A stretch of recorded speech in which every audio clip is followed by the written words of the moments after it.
Jadi pertanyaan saya seperti ini, kalau kita bicara terkait dengan struktur, itu memang kalau kami ini kan perusahaan di bidang jasa konsultasi pajak ya, dan beberapa terkait dengan perizinan-perizinan. Kami sudah membagi struktur, baik itu kita sudah punya divisi finance, kita punya consulting, dan kita juga sudah punya divisi training. Nah, dari keseluruhan divisi itu kami punya satu supervisor. Terkadang sering sekali instruksi yang kita berikan itu tidak dijalankan sebagaimana mestinya begitu. Mungkin beberapa teman-teman ini sudah agak lama ya, tapi tadi garis koordinasi yang terkadang supervisor kita ini pun tidak mampu mensupervisi gitu, tidak mampu mensupervisi dari sisi apa namanya kepemimpinan ya. Mungkin menurut saya masih belum karena memang beberapa hal yang terjadi di lapangan justru selalu larinya ke kita sebagai owner. Jadi karena kami yang selalu kemudian turun tangan ke bawah untuk sampai hal-hal yang sifatnya teknis ini. Nah mungkin fenomena ini apa yang harus kita lakukan gitu kan? Kami ini kebetulan di Mataram yang ngelola koperasi syariah di Universitas Muhammadiyah Mataram. Kami itu ada 4 kegiatan, ada rental, ada syuriamat, ada pembiayaan, terus ada kuliner gitu. Nah dari 4 struktur tadi, kira-kira Mas Dani mana yang lebih efektif kami pakai gitu?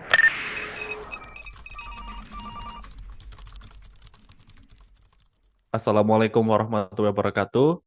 Alhamdulillahirabbil alamin. Wassalatu wassalam ala Rasulillah amma ba'du. Segala puji bagi Allah Subhanahu wa taala karena atas limpahan rahmat serta hidayahnya kita dapat bertemu di Zoom meeting untuk belajar bersama di acara webinar spesial Ramadan yang bertemakan membangun perusahaan yang mandiri, sustain dan bertumbuh dengan membangun struktur organisasi yang ideal. Alhamdulillah pagi ini kita semua berkumpul dalam keadaan sehat walafiat. Apa kabarnya Bapak Ibu sekalian? Boleh ya ketik di kolom chat nama dan dari kota mana Bapak Ibu tinggal. Monggo bisa ditulis nama dan asalnya dari kota mana di kolom chat. Ini ada Pak Sulistyo dari Malang ya Pak ya. Pak Bahyu dari Yogyakarta. Lalu ada Mas Habibi dari Surabaya, Jawa Timur. Pak Alfian dari Kota Batu. Pak Rahmayanto dari Mataram. Lombok Pak. Pak Yahya dari Malang. Pak Wahid dari Bandung. Baik, Bapak Ibu sekalian, ahlan wa sahlan. Jazakumullah khairan. Terima kasih banyak Bapak Ibu sudah meluangkan waktunya untuk hadir untuk belajar bareng bersama Jada Consulting. Webinar spesial Ramadan tahun ini bertujuan untuk mengajak Bapak Ibu agar bisa berikhtiar dengan cara belajar ilmu-ilmu manajemen perusahaan. Perkenalkan saya Akbar, bertugas sebagai MC pada webinar hari ini. Telah bergabung bersama dengan kita seorang konsultan manajemen ahli di bidang sumber daya manusia dari Ziada Consulting, yaitu Bapak Dani Dewantara, SSII, MSM. Bagaimana kabarnya Pak Dani? Sehat ya Pak? Alhamdulillah sehat. Alhamdulillah, Masya Allah. Semoga semangatnya juga tertular pada Bapak Ibu yang hadir ya. Insya Allah selama 90 menit saya akan menemani Pak Dani dan Bapak Ibu beserta semua. Tolong dipersiapkan ya Bapak Ibu beberapa pertanyaan karena menjelang akhir acara nanti ada sesi Q&A atau tanya jawab. Baik, Bapak Ibu, langsung kita mulai acaranya ya. Monggo Pak Dani bisa disapa pesertanya terlebih dahulu. Ya, Assalamualaikum warahmatullahi wabarakatuh. Terima kasih Waalaikumsalam. Mas Akbar. Waalaikumsalam warahmatullahi wabarakatuh. Saya dari Jakarta ini, jadi kalau melihat teman-teman ya, ada yang di Mataram, ada yang Kota Batu, Bandung nih masih tetanggaan kita, nggak terlalu jauh. Cuma nih teman-teman yang lainnya, Masya Allah. Ada yang dari Jogja juga, minggu lalu saya juga dari Jogja.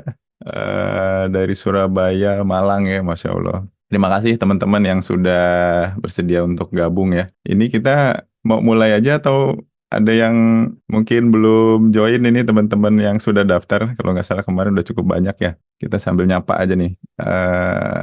Andri, RSASM ini dari mana kalau RSASM? Eko Kurniawan juga belum nih. Depok, waduh deket kita. Tetanggaan. Iya betul. Saya juga Depok, Depok pinggiran saya di daerah Cinere. Saya Cilodong. Oh Cilodong, waduh Depok asli itu Cilodong ya. Kalau Iya. Mas Eko Kurniawan dari mana? Eko Kurniawan nih. Dari Bekasi ya. Waduh Bekasi, tetanggaan kita juga nih Bekasi ya. Kalau Mas Budi nih kayaknya Mas Budi Praitno bukan nih? Mam, Waduh, Masya Allah. Ini lagi dinas di pesawat mana nih sekarang nih? Maskapai mana nih? insya Allah lagi libur di rumah. Makanya Oh, bisa lagi ikut, libur. insya Allah. Alhamdulillah. Ya ini rekan saya Pak Mas Budi nih. Mana lagi? Siapa yang belum ya? Oke. Terima kasih teman-teman yang sudah mengundang saya ya, terutama dari Zigdayah Consulting sudah memfasilitasi pembuatan webinar ya. Memang topik ini sebenarnya topik yang bisa dibilang singkat ya, topik yang singkat, tapi mudah-mudahan Bapak Ibu bisa memahami dengan jelas fungsi dari pembuatan struktur organisasi yang kadang mungkin bagi UMKM itu agak terlalu ribet ya, agak terlalu ribet. Tapi yakin kalau misalkan dibangun dengan landasan yang tepat, apa yang kita lakukan dari yang kecil ya, dan langkah-langkah kecil, langkah-langkah yang praktis ya, ke depannya itu bisa membangun satu budaya organisasi yang baik gitu. Jadi nggak kaget nanti ketika perusahaan makin lama makin menambah orang, makin menambah posisi-posisinya, itu roadmap-nya sudah jelas gitu, posisi-posisi apa saja yang harus diisi gitu kan. Nah, nanti mudah-mudahan dari sekitar 50 menit atau ya 40 menitan lah saya memaparkan materinya. Teman-teman nanti bisa tanya jawab dan kita bisa diskusi gitu. Itu harapan saya. Kalau dari teman-teman misalnya ada yang ingin menyampaikan sesuatu, ada yang ingin ditanyakan di tengah sesi saya presentasi, bisa langsung raise hand aja ya. Kita buka diskusinya. Siapa tahu ada yang kurang jelas atau ada yang jadi pertanyaan ingin diperjelas dari teman-teman atas presentasi saya, silakan. Sudah kelihatan ya? Sudah, Pak. Oke, kita di sini punya tugas yang agak berat ini ya. Karena disebutnya membangun struktur organisasi yang ideal. Waduh, yang ideal nih sepertinya agak sulit ya. Seperti kayak meminang pasangan ya. Meminang pasangan itu kan mencari yang ideal itu malah jadi jomblo abadi itu. Karena kita mencari yang ideal-ideal itu kan susah ya. Ya, kita mencari ideal yang susah, punya kriteria dan A, B, C, D, E itu kan segala macam. Sampai orang-orang yang memenuhi kriteria kita tuh saking sulitnya sampai jadi jomblo abadi gitu. Makanya ini sama mirip nih, membangun struktur organisasi yang ideal itu eh, akan jadi petualangan yang berat gitu ya, mencari yang ideal. Tapi setidaknya dengan tujuan kita ya, dengan tujuan dan niat yang baik membangun struktur organisasi yang ideal ini, setidaknya kita bisa menuju ke sana gitu. Dengan ridho Allah, dengan izin Allah, mudah-mudahan kita bisa membangun ya struktur Indonesia yang ideal. Nah, sebelumnya saya mungkin sedikit memperkenalkan diri ya. Tak kenal maka ta'aruf ya. Ini pengalaman bekerja saya, kemudian academic background saya, dan saat ini saya bekerja di mana ya. Memang saya bergabung di Ziada Consulting, alhamdulillah sejak Desember 2023 kemarin. Yang mungkin Mas Ido sama Mas Sulis ini waktu itu kontak dengan Ziada Consulting ini mempunyai misi dan visi yang luar biasa, membangun perusahaan, meningkatkan kapasitas perusahaan, khususnya pengusaha-pengusaha Muslim, yang kebetulan saya juga memang sejak pertama kali bergabung di sebuah perusahaan Alkes ya, sebagai HR, itu di perusahaan Danpak Pharma, itu pregnancy partner ya, sensitive test pack ya. Kalau misalkan Bapak Ibu pernah aware dengan perusahaan dengan produk-produknya, ada sensitive test pack, itu saya sempat bergabung di sana. Itu sejak 2015. Jadi sebelumnya sebenarnya saya bisa dibilang kelamaan di kampus. Ya, itu tadi Mas Akbar tadi bilang SSI ya, Scholar of Science, Sarjana Science.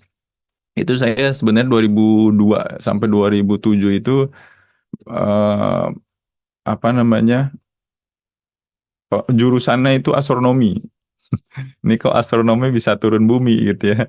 Dari langit tiba-tiba turun ke bumi. Ya, memang ya jalan hidup setiap orang itu memang nggak bisa diprediksi ya. Kita mikirin, wah dulu kayaknya enak gitu. Kita meneliti Mars, meneliti bulan ya, meneliti bintang-bintang. Ya ternyata ujung-ujungnya saya jatuh cinta sama kehidupan di manajemen sumber daya manusia.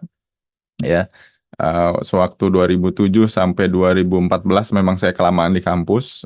Terakhir itu saya membantu di rektorat untuk pemilihan rektor bahkan 2014 untuk masa periode 2014. Kemudian sempat jadi research assistant juga di SBM.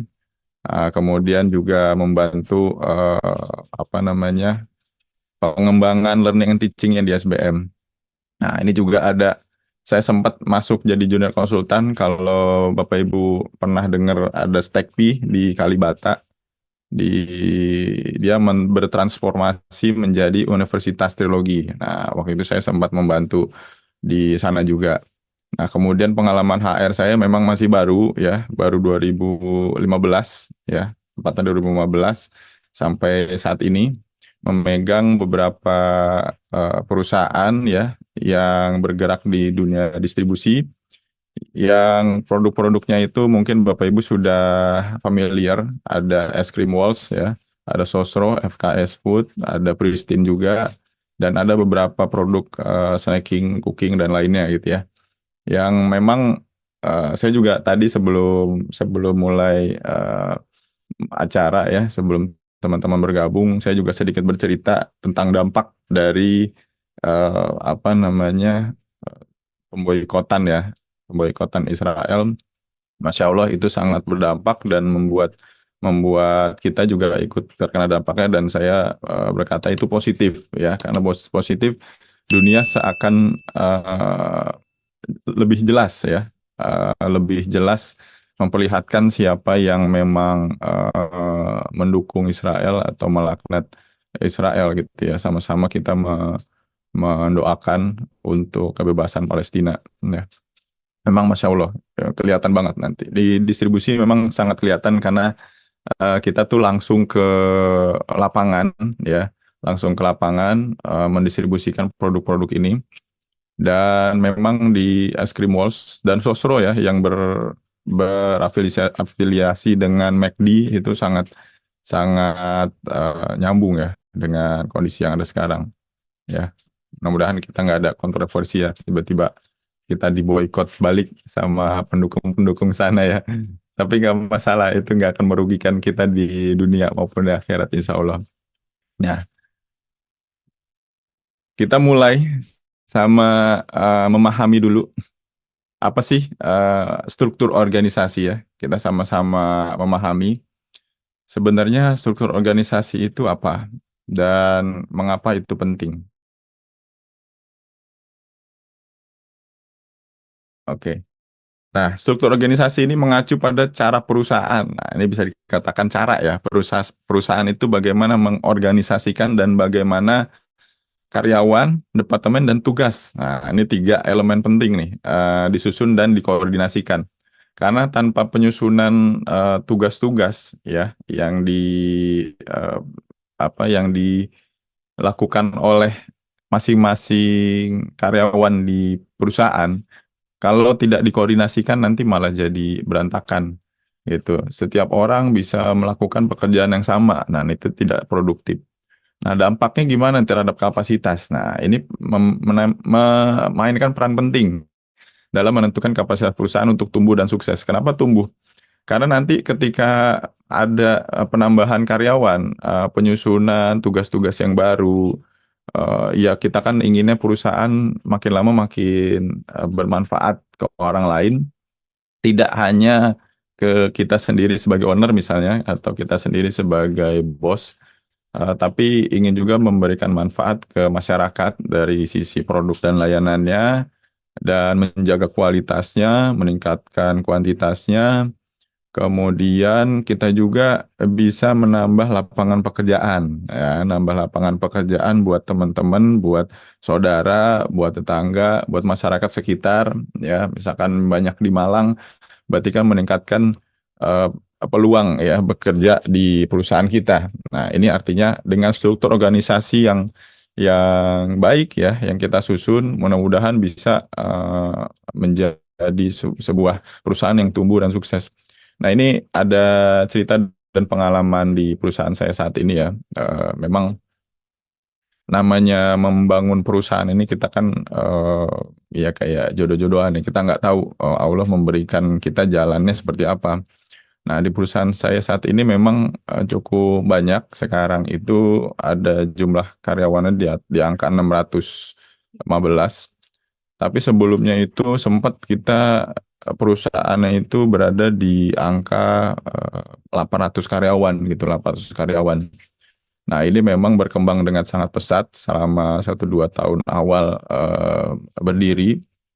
Kemudian tiba-tiba dengan melakukan matriks ya, kita lihat ukuran-ukuran kesuksesan seperti halnya misalkan keuntungan perusahaan, kemudian keuntungan depo-depo, keuntungan gudang-gudang, terkait sama efisiensi ya, kita lihat ternyata ada memang depo-depo yang ternyata tidak bisa kita pertahankan. Akhirnya kita harus melay off. Nah, ini kan memang harus dibuat sebaik mungkin perencanaannya agar ketika ada rencana untuk tumbuh, kita juga harus mengantisipasi ketika perlu adanya pengurangan gitu. Apalagi di zaman-zaman sekarang ini yang istilahnya volatil ya, banyak perubahan yang terjadi, banyak eh, dinamik ya. Itu kita harus bisa mengantisipasinya. Nah, kita juga sampaikan ke karyawan-karyawan yang kita layoff, jangan sampai kita juga menzolimi ya, kita juga harus menyiapkan exit plan-nya ketika kita tidak bisa tumbuh ya.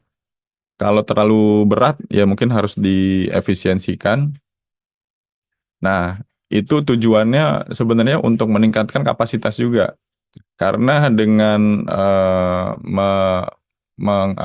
mempersempit atau melihat kapasitas kontrol kita, kita juga kita juga mempunyai kesempatan untuk membina tim kita lebih baik lagi, yang nantinya kita juga berjanji kepada teman-teman yang PHK yang memang memang sebenarnya kerjanya bagus, tapi bukan karena kerjanya itu ya kita melakukan PHK, tapi karena kapasitas perusahaan gitu. Akhirnya ya kita sampaikan suatu saat kalau memang kita bisa lepas landas ya, bisa bisa lebih baik lagi membangun kapasitas ini. Teman-teman yang tadinya udah kita keluarkan, insya Allah akan kita rekrut kembali gitu, melihat dari kapasitas perusahaan. Nah, ini makanya penting memahami struktur organisasinya ini untuk langkah ke depannya seperti apa gitu. Nah, akan lebih mudah lagi kalau kita memahami juga tipe-tipe ya dari organisasi struktur. Nah, saya juga nggak akan menjelaskan secara detail tentang struktur-struktur ini karena ini lebih banyak ke teknis ya. Kita akan lebih banyak di webinar ini berbicara soal why-nya ya, kenapa dan bagaimana ya. Kalau untuk apanya ya, seperti ini nih struktur fungsional ya, struktur yang dibagi per divisi atau struktur dalam bentuk matriks atau struktur yang bentuk flat ya. Itu teman-teman bisa melihat langsung di Google ya, struktur fungsional. Wah, nanti akan keluar berbagai macam contoh-contohnya. Karena eh, dari sisi teknis itu teman-teman juga nanti seiring dengan perjalanan waktu mulai melihat perlunya perombakan ya, perlunya dinamika. Ketika awalnya mungkin ya banyak startup itu memakai struktur flat ya. Struktur flat ini artinya setiap manajer-manajer itu memiliki staff yang banyak sekali dan bahkan antar antar fungsi yang berbeda, antar divisi itu bisa overlap gitu. Nah, struktur flat ini biasanya digunakan untuk perusahaan-perusahaan yang memiliki dinamika tinggi. Misalkan perusahaan startup IT ya, startup IT yang paling banyak. Dia itu ketika membangun sebuah produk atau layanan aplikasi, itu harus banyak berdiskusi dengan yang lintas bagian gitu. Bahkan lintas keahlian ya, bahkan lintas keahlian. Sebuah program ya, sebuah program atau sebuah aplikasi itu kan memiliki berbagai macam apa namanya keahlian ya. Misalkan dari sisi bisnis manajemennya harus ada yang paham. Untuk people-nya dari psikologinya ketika melihat user experience, membangun user experience-nya, membangun UI UX-nya itu kan perlu didiskusikan ya secara psikologis nih, membangun ketertarikan orang untuk ngeklik. Nah, itu kan sama. Nah, makanya struktur flat ini sering dijalankan oleh perusahaan startup karena dinamikanya yang luar biasa cepat ya, dinamika luar biasa cepat. Kemudian struktur matriks. Nah, struktur matriks ini memang tengah-tengah antara flat sama struktur secara fungsional dan divisi. Nah, ini kalau misalkan struktur fungsional atau divisi itu kan terkesan kaku ya. Fungsi-fungsinya yang satu jenis itu dikelompokkan jadi satu. Misalkan secara fungsi untuk mengelola keuangan, secara fungsi mengelola SDM, secara fungsi mengelola operasional. Nah, operasional ada lagi fungsinya distribusinya. Kemudian ada lagi di bawahnya. Nah, ini kan kalau struktur dua fungsi, struktur fungsional dan struktur divisi ini kan kaku ya, kaku. Nah, tapi di struktur matriks ini itu bisa aja dalam satu posisi admin misalkan, dalam posisi admin ternyata admin ini membantu juga fungsi apa namanya keuangan, fungsi SDM, fungsi operasional. Nah, di sisi matriks ini, si admin itu bisa memiliki atasan 3 bagian. Dia punya 3 manajer. Tapi karena workload-nya dan beririsan pekerjaannya, itu dijadikan struktur matriks. Nah, struktur matriks itu artinya itu, gitu. Struktur matriks artinya itu. Jadi memang tidak fluid atau tidak cair seperti flat, ya. Ada struktur masing-masing, udah jelas fungsi pekerjaannya dan siapa atasannya, siapa berkoordinasi dengan siapa, itu dibuatlah matriks ya. Misalkan yang admin tadi. Kemudian berkaitan sama produk misalkan ya, mau bikin produk tertentu ya. Itu kan ada kaitannya juga sama divisi-divisi lain. Nah, itu dibuat matriks ya. Jadi kalau misalkan dibuat tabel itu matriksnya siapa atasannya, kemudian fungsi pekerjaannya seperti apa, itu ada bagian-bagian yang beririsan. Nah, itulah struktur matriks. Nah, kalau struktur flat itu lebih banyak product development biasanya ya. Seperti itu.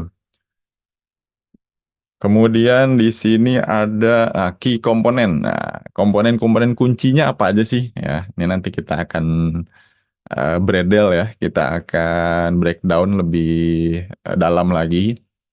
Tapi setidaknya 3 komponen ini yang harus Bapak Ibu perhatikan ya ketika membangun sebuah struktur organisasi yang mudah-mudahan bisa dikembangkan secara efektif. Ya, sebenarnya 3 ini saja. Pertama, garis hierarkinya. Nah, garis hierarkinya ini artinya perlu adanya rantai komando ya dan hubungan pelaporan. Misalnya admin di sebuah gudang ya, di depo gitu ya, di cabang-cabang ya admin.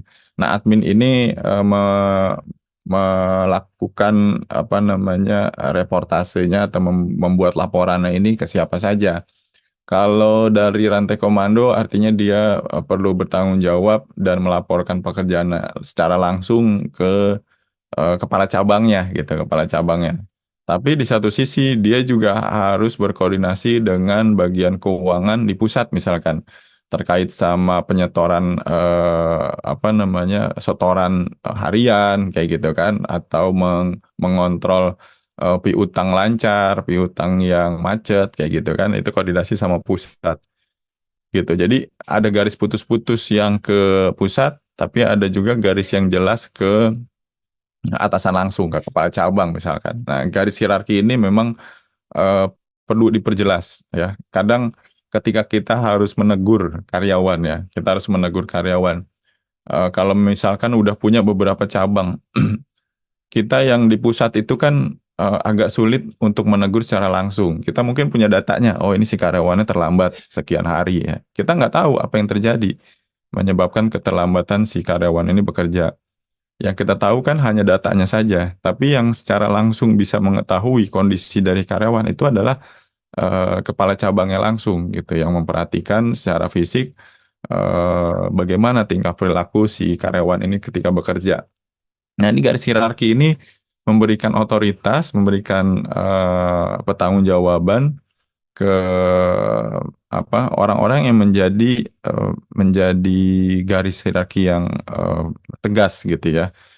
Bukan garis putus-putus lagi atau garis tegas, tapi melihat lagi gimana nih perlakuannya. Misalkan tadi contoh karyawan ketika dia banyak melakukan keterlambatan, dari pusat mungkin akan menegur ya secara ya sekedarnya aja, tapi kepala cabang yang akan bisa memahami, oh iya sebenarnya ini ada masalah dengan si karyawan, ada masalah keluarga, masalah keuangan dan segala macamnya. Tapi insya Allah nanti ke depannya kita sudah pastikan dia bisa bekerja lebih baik dan efektif lagi.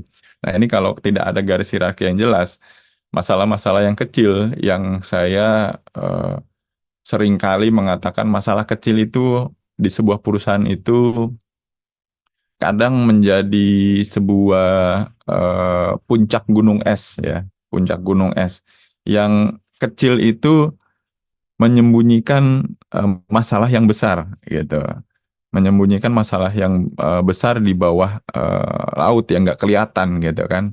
Sebuah iceberg atau sebuah puncak gunung es itu hanya kelihatan kecil, tapi pas begitu melakukan pendalaman-pendalaman ternyata ada masalah besar yang kalau tidak kita tampung itu bisa membangun turnover yang tinggi ya, turnover yang tinggi, adanya burnout ya, adanya teman-teman yang kelelahan ya melakukan pekerjaan sehari-hari sampai akhirnya dia merasa ya kalau zaman sekarang itu mental health-nya ya terganggu gitu kan.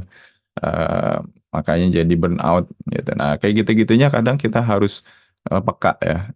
Jadi masalah-masalah yang kecil kita harus melihat, oh kok ada perubahan nih dari perilaku karyawan. Ada apa gitu, ada masalah apa. Jangan sampai malah kita biarkan, lakukan pembiaran, malah jadi toksik ya. Karena karyawan-karyawan toksik ini biasanya eh, cuman karena penempatan yang salah aja gitu kan. Bukan karena penempatan yang salah, secara pekerjaan dia sebenarnya mungkin udah bagus melaksanakannya, tapi ada kendala-kendala teknis, ada kendala-kendala emosional gitu kan, beban kerja yang berlebih, akhirnya dia jadi eh, menyalurkan energi negatifnya ya ke teman-teman di sekitarnya, itu jadi masalah. Nah, kalau tidak ada garis hierarki yang jelas, kita juga harus mempertegas. Tolong kalau memang tidak ada manfaatnya untuk perusahaan, itu jangan terlalu banyak dibahas gitu kan. Kalau malah menjadi memperkeruh kolamnya, lebih baik udah putus aja gitu. Kejelasan itulah yang diperlukan ya. Makanya perlu adanya garis hierarki. Kemudian departementalisasi ya, membangun departemen-departemen ya. Ini pengelompokan karyawan. Pengelompokan karyawan itu bisa berdasarkan keterampilan, fungsi atau produk lain. Nanti kita akan bedah. Nah, hal ini juga membantu menciptakan tim ya yang khusus dan fasilitasi koordinasi dan komunikasi dalam departemen. Nah, artinya ketika membangun pembagian departemen-departemen ini, ya seperti tadi saya bilang, struktur-struktur yang jelas ini departemen itu akan memperjelas fungsi dari si departemen ini dan keterkaitan dengan departemen yang lain. Ya. Artinya ketika kita sebagai internal sebuah departemen bisa memberikan layanan yang baik kepada departemen yang lainnya atau memberikan layanan baik kepada customer, itu akan memperjelas tingkat kepuasan kita ya dalam bekerja ya. Saya ketika dalam sebuah perusahaan, ya nggak tahu teman-teman semua ya, kita dalam perusahaan ketika jelas saya berada di departemen apa nih, fungsi departemen saya apa, tujuan departemen saya apa, dan saya memiliki kemampuan apa untuk membantu dengan keterampilan saya, dengan pengalaman saya untuk memajukan departemen saya.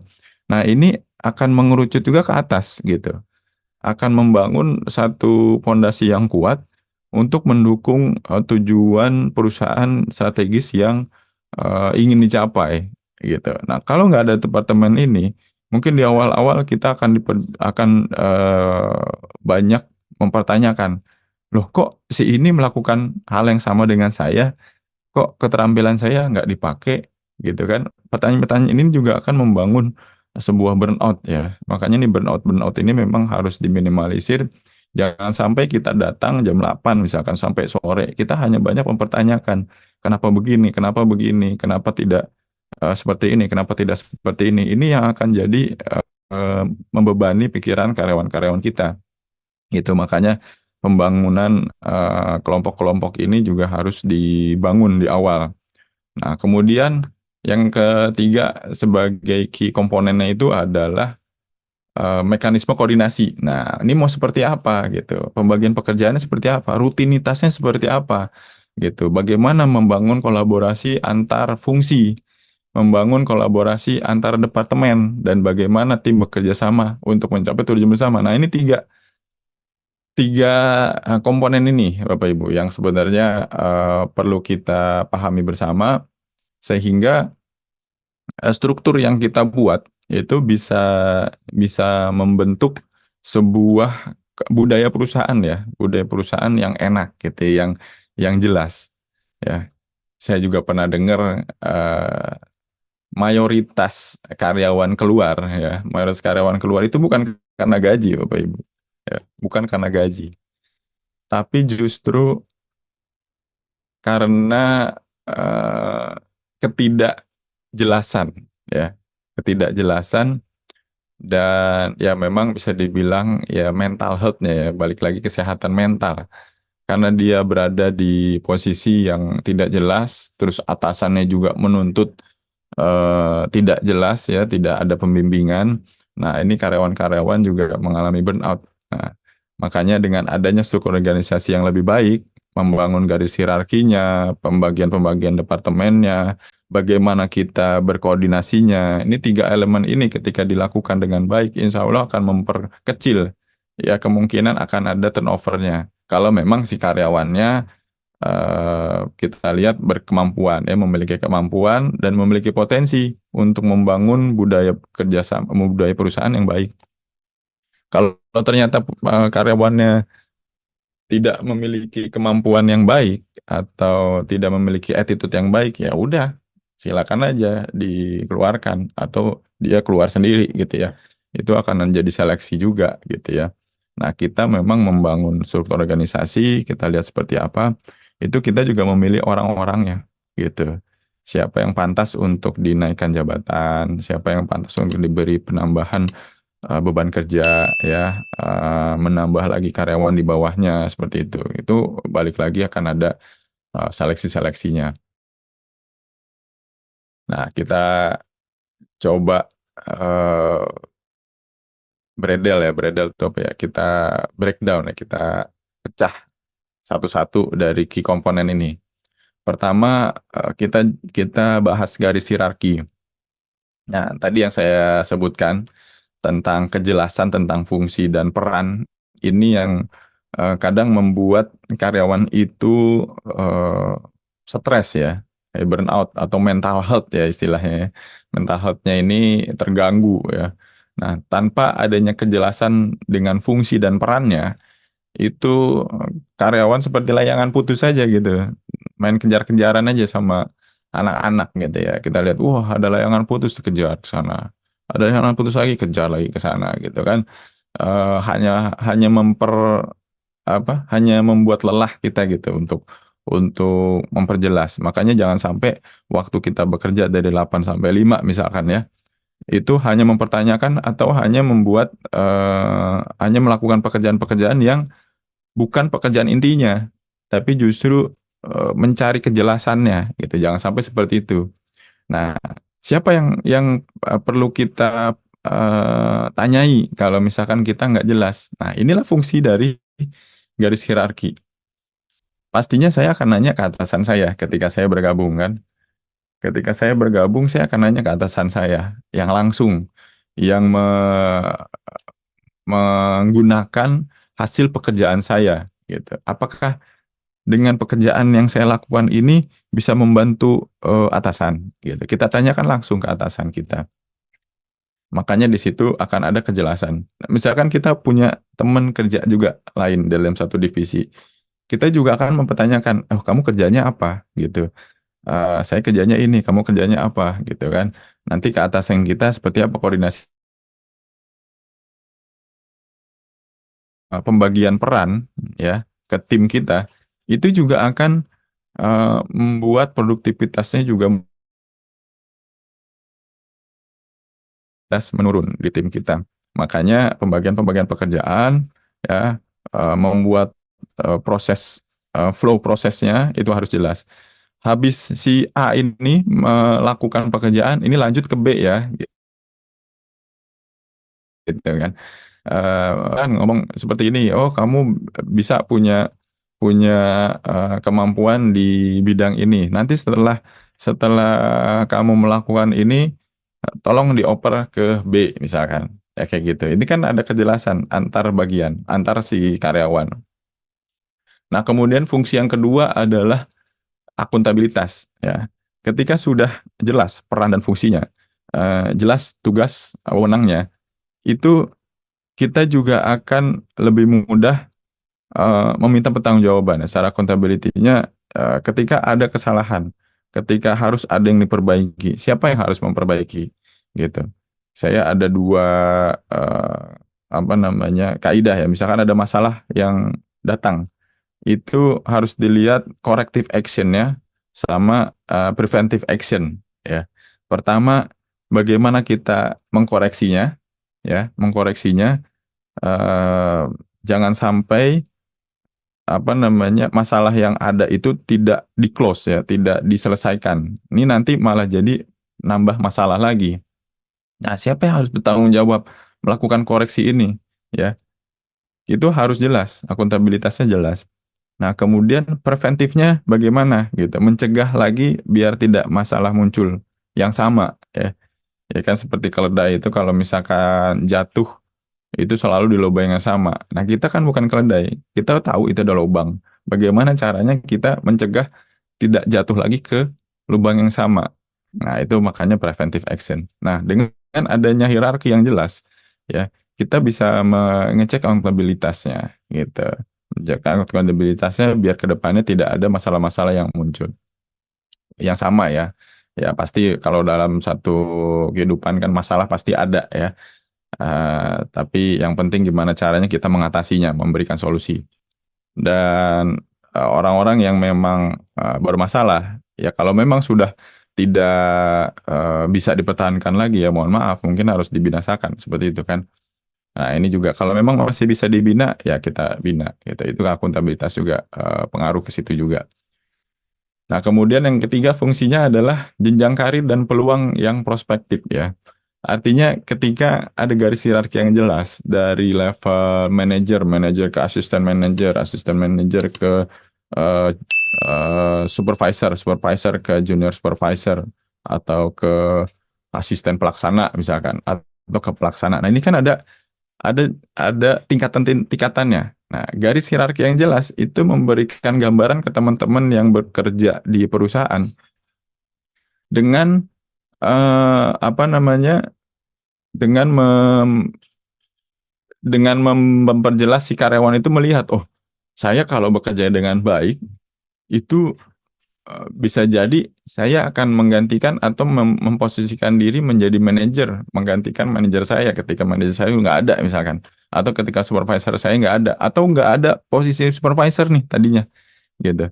Nah, ketika ada penjelasan dari pemilik perusahaan atau dari manajemen ke karyawan-karyawan, ini loh kita sebenarnya sudah membangun garis hierarki yang berjenjang gitu. Nah, kalau teman-teman bisa memberikan, misalkan ini kita ngomong sama karyawan ya, ngomong sama level staff ya, level pelaksana. Jadi kan teman-teman pelaksana bisa memberikan solusi dari masalah-masalah yang rutin kita jalankan sehari-hari ya. Bisa mengembangkan proses bekerjanya dengan baik. Dan teman-teman juga bisa memimpin ya, bisa mengajak teman-teman kalian untuk memiliki produktivitas yang sama dengan kalian gitu ya.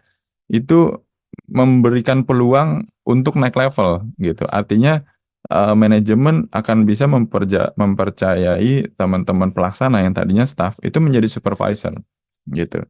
Dan ini biasanya kita umumkan di awal ya. Dan ketika ada teman-teman yang memiliki minat ya, ingin men-challenge diri dia sendiri ya, mungkin dari sisi kebutuhan juga ingin mendapat gaji yang lebih ya, karena ketika menaik level itu kan otomatis harusnya ada remunerasi atau upah yang lebih benefit yang lebih tinggi. Nah, ini kita berikan peluang itu.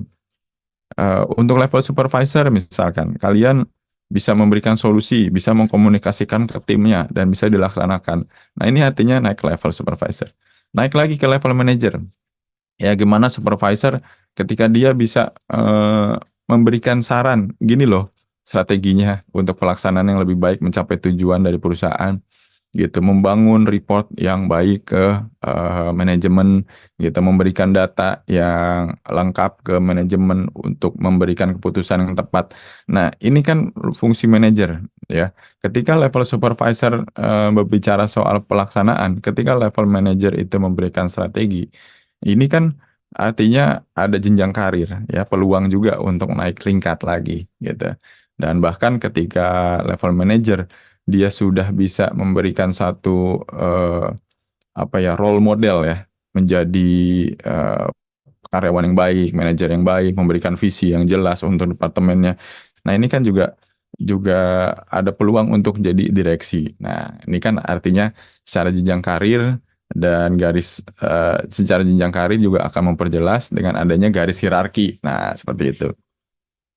Nah, kemudian fungsi dan manfaat yang keempat itu adalah eh, memperjelas siapa yang memang karyawan-karyawan berpotensi menjadi seorang spesialis ya, atau menjadi fungsionalis, artinya secara struktur dia memiliki bawahan-bawahan ya, dia bertanggung jawab memimpin tim di bawahnya itu secara fungsional, atau menjadi spesialis. Nah, kadang spesialis ini memiliki peranan yang spesifik yang dia tuh tidak perlu memiliki bawahan ya, tidak perlu memiliki bawahan-bawahan. Dia sudah menjadi spesialis, sangat ahli di bidang itu, sehingga garis hierarkinya kadang langsung di bawah manajer gitu, langsung di bawah manajer atau bahkan langsung di bawah direksi. Misalnya contohnya internal audit lah, atau quality control ya. Teman-teman yang berada di quality control, quality assurance itu seringkali dia langsung berada di bawah direksi atau di bawah manajemen langsung tanpa ada jenjang-jenjang supervisor dan segala macamnya. Karena apa? Dia sudah sangat spesial menjaga kualitasnya dan harus langsung mengkomunikasikan ke direksi agar ada perubahan, agar ada pengembangan secara langsung. Nah, ini kan fungsi-fungsi spesialis seperti itu. Atau di IT juga ada fungsi-fungsi spesialis. Nah, ini juga yang tadi saya katakan itu struktur flat. Dia udah langsung memetakan ini masalahnya di sini harus langsung diperbaiki. Ini masalahnya di sini harus langsung diperbaiki. Nah, ini fungsi-fungsi secara spesialis ya. Nah, secara fungsional itu biasanya lebih berjenjang, ada strukturnya ya, ada bawahannya, ada atasannya gitu kan, garis hierarki yang jelas. Ini akan memperjelas secara fungsional. Kemudian yang kelima itu adalah pendistribusian beban kerja. Nah, pendistribusian beban kerja dengan adanya garis hierarki yang jelas, ini akan terdistribusi. Ya, beban kerjanya mana nih yang berlebih, yang perlu didistribusikan ke temennya yang lain, atau mungkin pembagian ke departemen yang lain, gitu. Kita akan lihat bagaimana kita menjaga mental health dari teman-teman yang bekerja ya, itu jangan sampai burnout. Nah, yang ketiga, terakhir adalah yang keenam adalah meningkatkan produktivitas. Nah, dan operasionalnya terkendali. Ya, seperti itu ya. Kurang lebih seperti itu. Ini peserta mungkin ada yang mau bertanya dari yang sudah kita paparkan. dari fungsi dan manfaat garis hierarki. Silakan. Sambil saya juga ikut nafas. Ini peserta 22 ya, alhamdulillah ya. Yang belum info daerah tadi siapa ya? Sindu ya, Sindu Andrianta nih. Dari mana nih Sindu Andrianta nih? Dari Jakarta, Pak. Wah, dari Jakarta ya. Selamat datang Mas Sindu. Mas Rafif, oh Rafifa, Ikhwan Ahmad nih, Rafifa. Dari mana nih daerahnya?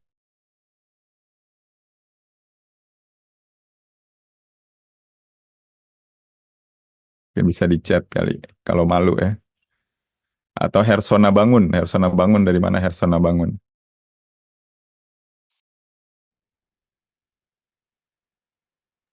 Assalamualaikum. Dari Jogja. Waalaikumsalam. Woi, dari Ah, Jogja. iya, Jogja. Siap. Saya paling senang tuh Jogja kemarin makanan Tugu Jogja tuh yang bakpia. Oh, Itu kayaknya siap, siap. kalau saya lihat di pesawat itu banyak yang oleh-oleh pakai belinya itu mulu ya, Tugu Jogja ya. Iya, Tugu Jogja sama bakpia itu. Sama bakpia itu. Kalau bakpia udah lama, mungkin Tugu Iya. Jogja yang baru-baru ya. Mas Abbas Suswadi dari Cirebon. Waduh, Masya Allah. Selamat datang dari Cirebon. Siapa lagi tadi yang belum? Chania Widya nih, belum nih Chania Widya.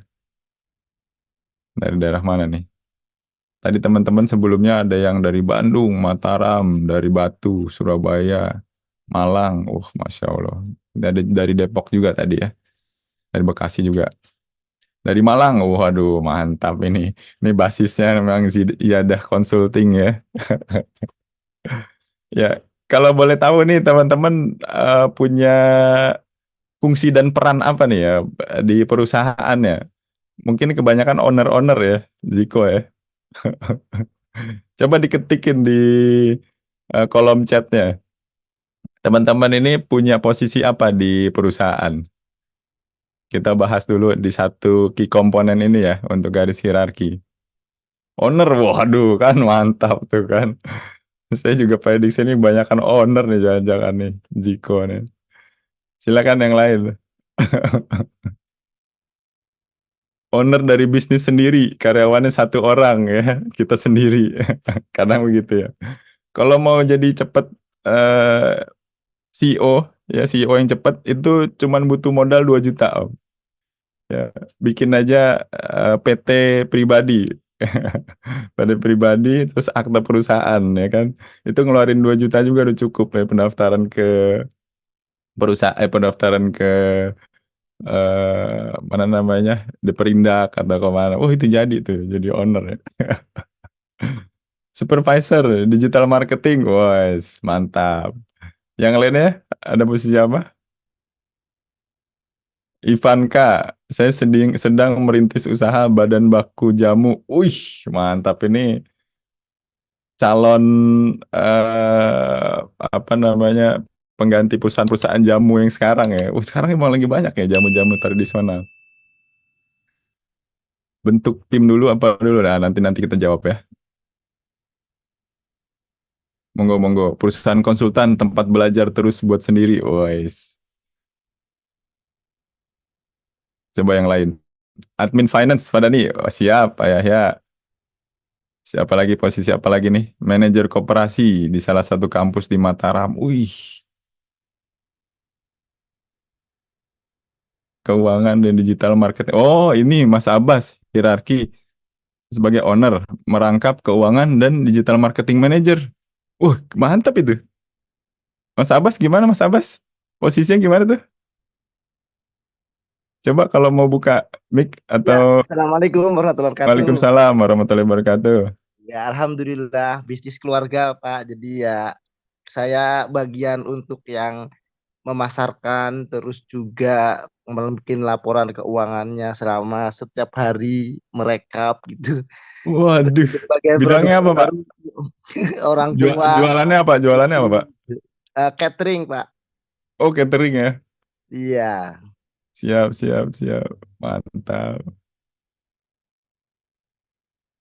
Tuh ada juga tuh divisi digital marketing. Siapa tahu mau direkrut tuh Chania Widya untuk membantu Mas Abbas. Siapa tahu beban kerjanya udah lumayan berat. Tapi Cirebon sama Malang ya, rada jauh ya. Yang lain gimana? Ada di posisi apa nih saat ini?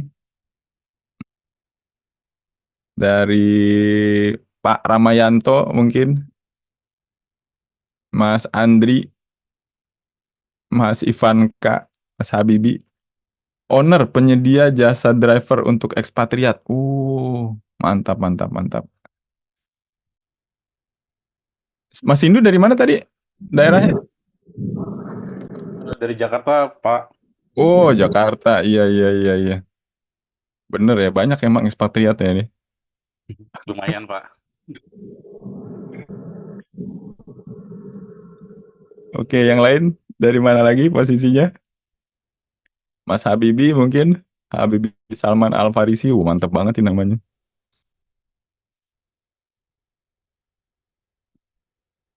Oke ya, ini mungkin kebanyakan memang kalau di perusahaan ya, kalau perusahaan misalkan memang masih bisa dihandle oleh satu orang ya. Contohnya kayak Mas Abbas ini merangkap keuangan, tapi juga punya kepedulian mungkin ya di sisi digital marketing, gimana mempromosikan, gimana membangun pemasaran yang baik ya.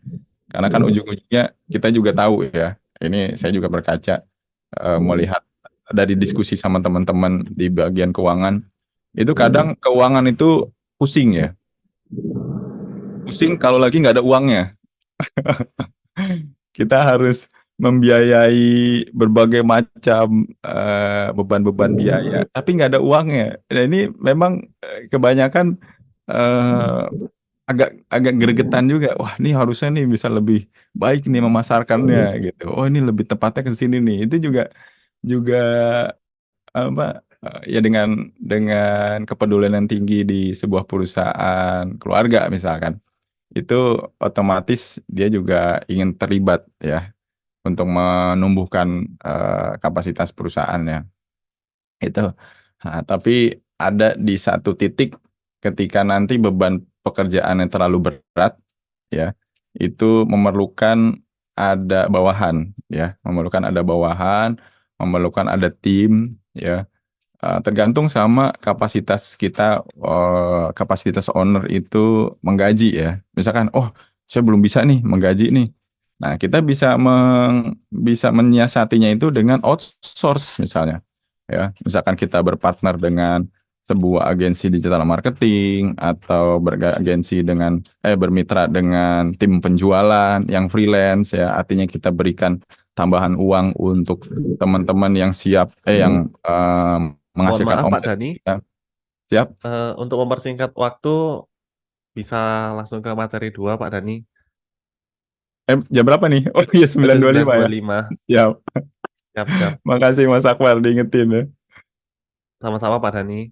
Kayak kemarin kita 2 jam, totonya jadi 3 jam. Ya, ya mudah-mudahan teman-teman bisa memahami ya secara garis hierarkinya fungsinya seperti apa ya. Dan saya yakin teman-teman di sini juga udah paham ya, sebagai level manager, sebagai level owner itu betapa pentingnya memiliki garis hierarki yang jelas. Nah, ini yang kedua, key komponen itu adalah pembagian departemen. Pembagian departemen ini bisa berdasarkan fungsi yang spesifik tadi ya, keuangan, kemudian SDM, kemudian marketing ya, operasional, atau berdasarkan produk dan layanan. Dalam satu perusahaan itu kadang memiliki produk dan layanan yang berbeda-beda. Ya, perlu dibuat departemen sesuai dengan produk fisik seperti ini. Misalkan tadi jamu ya.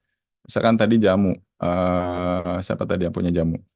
Mas Ivanka ya, merintis bisnis usaha. Nah, ini kan jamu A, jamu B, jamu C ya. Ada yang jamunya bentuknya kapsul, jamu bentuknya serbuk, ada jamu bentuknya cairan. Nah, ini kan berbeda-beda. Artinya kan secara line production-nya juga mungkin berbeda-beda. Nah, ini mungkin pembagian departemennya juga perlu dibagi berdasarkan produk.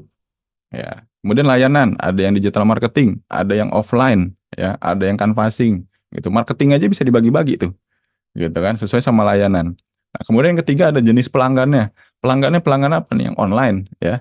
Pelanggan yang full, waduh,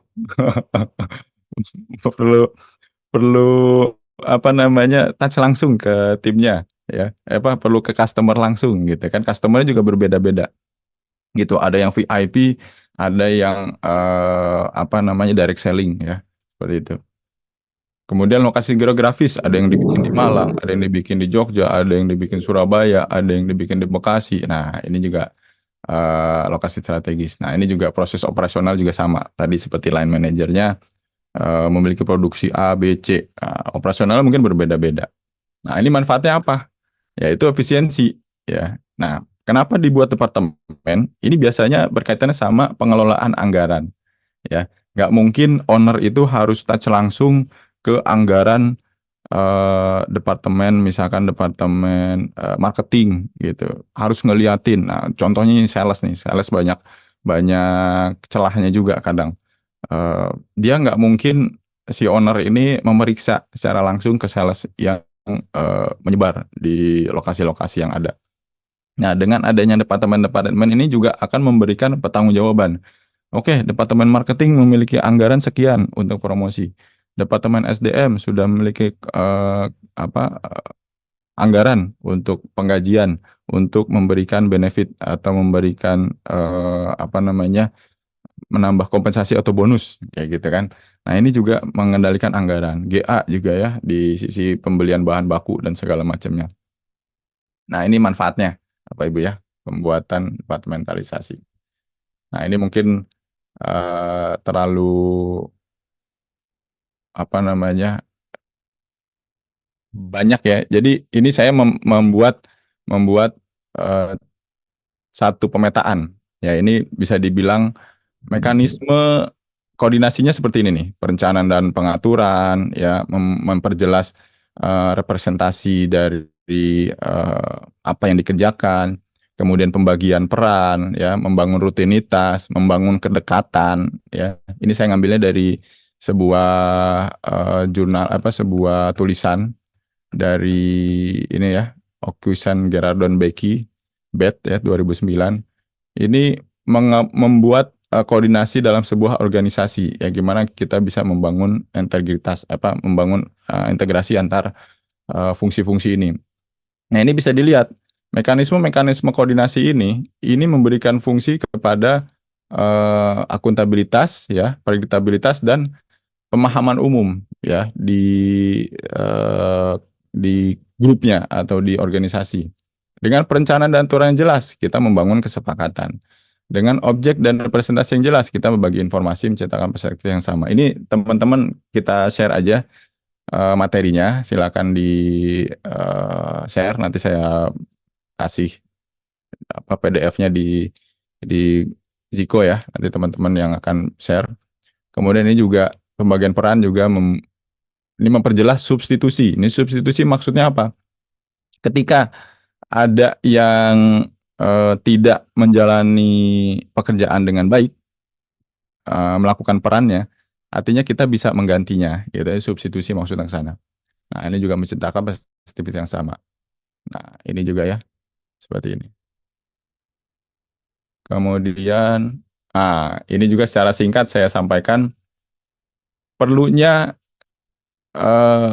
ini perannya dari senior, ya. Kalau perusahaan Bapak Ibu memiliki senior dan dia senior yang buruk ya, tidak bisa menjadi teladan, tidak bisa memberikan panduan yang jelas, tidak membangun budaya komunikasi terbuka, tidak bisa memastikan kejelasan komunikasi yang efektif, lebih baik dikarantina aja ya yang senior-senior kayak begini ya.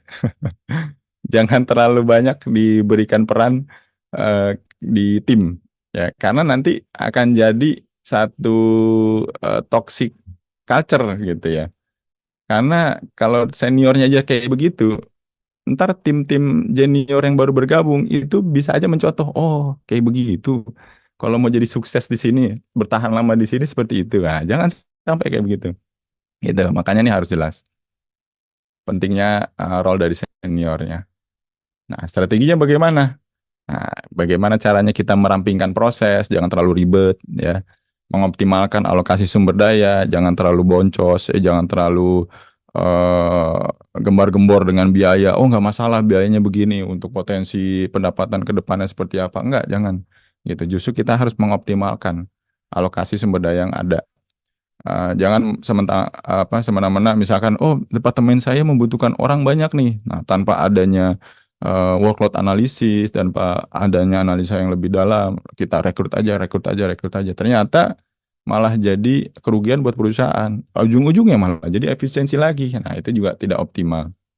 Nah, ini juga yang ketiga, yang paling penting adalah bagaimana menumbuhkan budaya kolaborasi. Nah, gimana cara membangun komunikasi terbuka, ya, melaksanakan proyek-proyek lintas fungsi, ya, kadang membangun sebuah event yang lintas divisi. Nah, itu juga bagus, menumbuhkan budaya kolaborasi. Ini strateginya tiga besar, ya, yang bisa kita bangun. Nah, ini juga yang saya bahas tadi. Ini mungkin closing ya, bisa dibilang closing. Bagaimana membangun clear job ekspektasi. Ketika kita merekrut, ya, kalau misalkan teman-teman owner nih mau merekrut timnya, ya, mau cari eksekutif untuk marketing, untuk keuangan, untuk SDM, untuk general affair, untuk operasional. Nah, kita juga harus membangun kejelasan, ya. Saya merekrut kamu tuh karena saya ingin dibantu dalam hal membangun channel marketing yang baik, gitu kan. Dengan itu kita bisa interaksi dengan customer, ya. Customer butuhnya apa sih, gitu kan. Nah, itu harus jelas. Ya, membangun SDM, misalkan kita ingin SDM yang berkualitas, yang bertakwa, ya, punya inisiatif bagus, kreatif, ya, dan segala macamnya. Ini harus clear di awal. Ya, tadi sempat ditanya, saya nyambungin juga sama pertanyaan dari Mas Ivanka, ya. Usaha dulu atau bentuk tim dulu. Yang jelas adalah bentuk usaha dulu. Ya, kalau udah jelas usahanya apa, duitnya ada, kita mau bikin tim juga nggak masalah, gitu. Kalau nggak ada uangnya, mau bikin tim, ini tim kita juga jadi cuma teman ngobrol doang, teman curhat jadinya. Kalau saya sih pikirnya begitu. Yang penting usaha dulu, ada uangnya. Ketika ada keuangan nambah, kita ngajak teman kita, ayo, saya butuh nih, butuh bantuannya di bagian marketing. Kan kamu kayaknya banyak ngomong nih, kayaknya ya, banyak bisa memasarkan dengan baik, ya, bisa dekat sama orang lain. Ayo masuk ke sini, gitu kan. Itu bisa. Yang penting clear aja di depan. Dengan upahnya berapa, ya, apakah itu freelance atau tetap secara bulanan, seperti itu. Ini harus jelas di awal. Yang kedua adalah eh, efektif communication channel, apakah by WA, ya, karena WA juga kan banyak kelemahannya, by email, ya, atau secara tetap muka, dilakukan setiap bulan, setiap minggu, setiap hari, ya, melakukan briefing pagi, melakukan check-in nih satu persatu, kita lihat, oh ini permasalahan di sini, permasalahan di sini, ini harus dibangun, ya, efektif communication channel ini. Dan yang ketiga adalah feedback dan dialog yang terbuka. Nah, ini juga membangun budaya yang baik, ya, menumbuhkan kepercayaan juga, karena kadang owner itu suka kelupaan untuk bicara ke level yang paling bawah, gitu. Kita buat rutin pertemuan, misalkan apakah buka bersama, ya, buka bersama ditutup dengan sholat tarawih bersama, misalkan sholat isya, sholat maghrib bersama, itu kan membangun kedekatan. Itu akan membuang level atau stigma, wah, karyawan merasa saya tidak diperhatikan, gitu. Owner saya cuman pengennya untung doang. Nah, itu juga kan nggak baik. Nah, ini ya yang mudah-mudahan bisa membangun kepuasan bekerja dari teman-teman yang bekerja di tim kita. Seperti itu kurang lebih, Mas Akbar. Jika ada pertanyaan, silakan dimoderasi. Siap, Pak. Alhamdulillah. Pertanyaan di grup. Masya Allah, barakallahu fikum, jazakallahu khairan Pak Dani atas penyampaian materinya. Emang tentang struktur organisasi ini emang sangat vital ya Pak, yang mana sangat mempengaruhi kemampuan perusahaan untuk tumbuh dan sukses. Nah, kemudian sebelum memasuki sesi Q&A atau sesi tanya jawab. Ada sedikit break Bapak Ibu sekalian. Ini sudah bergabung Pak Abdan Masin yang insya Allah memberikan sedikit informasi tentang Ziyadah Consulting. Silakan Pak Abdan, waktu dan tempat kami persilahkan. Terima kasih Mas Akbar sudah diberikan waktu. Assalamualaikum warahmatullahi wabarakatuh. Salam kenal Bapak Ibu. Saya Abdan Masin, Corporate Relation Officer di PT Ziyadah Business International. Dan kami dikenal dengan nama Ziyadah Consulting atau Bapak Ibu. Mohon maaf Pak bisa- Abdan, mic-nya kurang keras Pak. Apa mungkin perlu didekatkan benar? Oh ini nggak kedengeran? Kedengaran tapi kecil. Kecil ya? Oh, iya.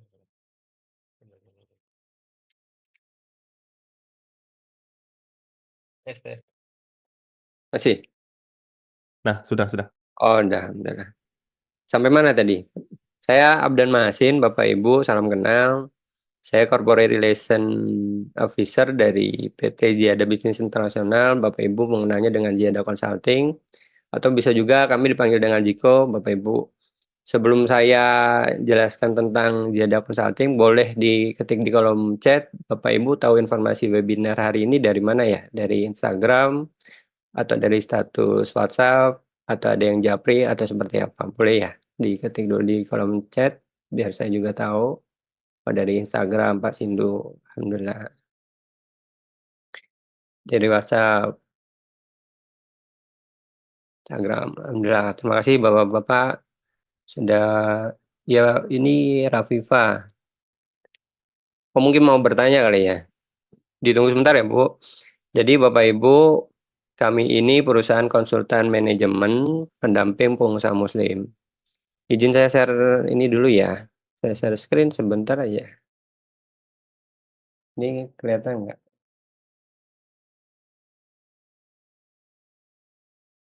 Oke, bentar ya. Udah kelihatan ya Bapak Ibu? Sudah Pak.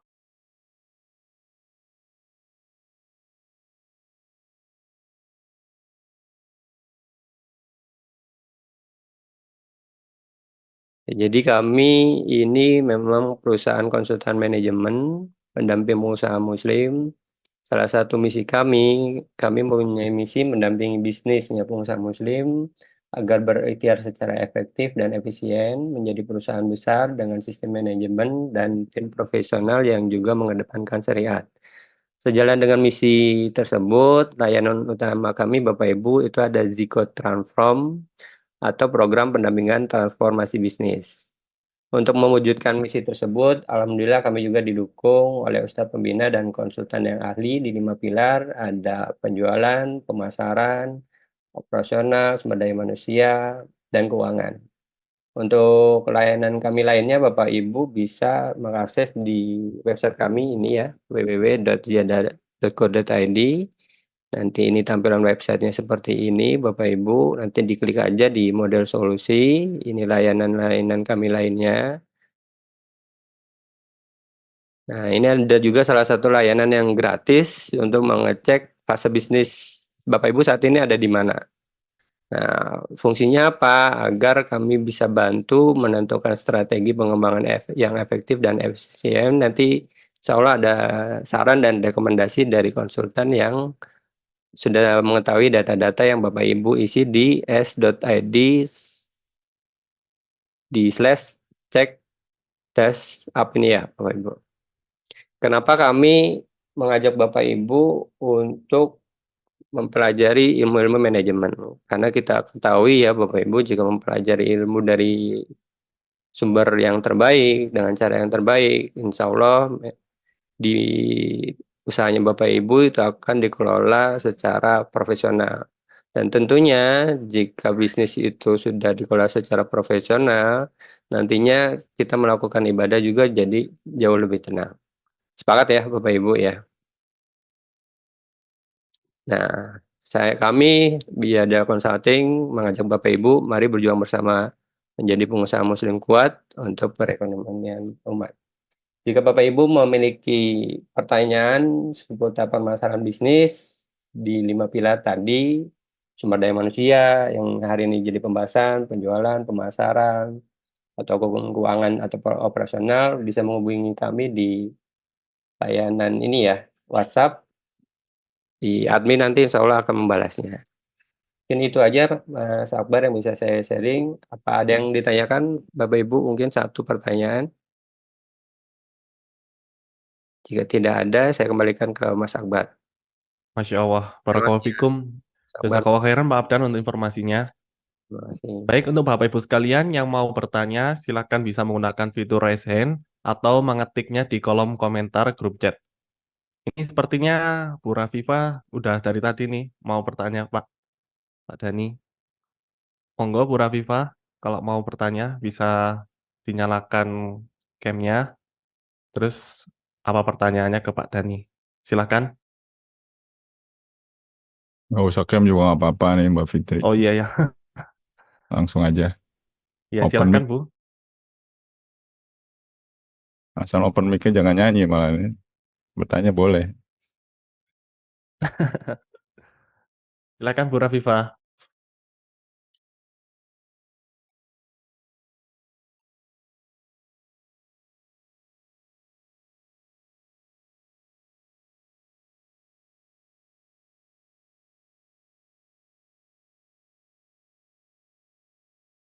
Sambil menunggu Bu Rafifa, mungkin ada Bapak Ibu sekalian yang mau bertanya bisa langsung pakai fitur raise hand-nya atau mengetik di kolom komentar. Monggo silakan. Oh ini dari Pak Sindu. Monggo Pak Sindu. Baik Pak, Assalamualaikum warahmatullahi wabarakatuh. Waalaikumsalam warahmatullahi Terima kasih kesempatannya Pak. Mau izin bertanya butuh Pak Abdan. Pak Abdan untuk yang Ziyadah Consulting ini target marketnya ini untuk perusahaan skala apa ya Pak ya? Apakah untuk yang UMKM ataukah sudah yang medium ke atas Pak? Oh baik Pak. Sebenarnya sesi bertanya ke sesi Pak Dani nih Pak Sindu. Jadi kalau kami ini memang saat ini lagi fokus membantu bisnis skala kecil sampai menengah Pak. Cuman kami juga terbuka untuk pengusaha-pengusaha yang ingin belajar dari skala mikro juga kami tetap membantu kok Pak Sindu.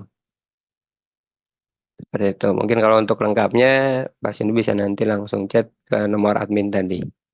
Insya Allah Baik Pak Abdan, terima kasih Pak. sama-sama Pak Sindu.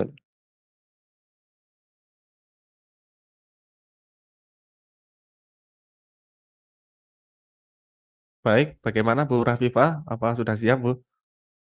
Atau mungkin Bapak Ibu lainnya? Monggo silahkan.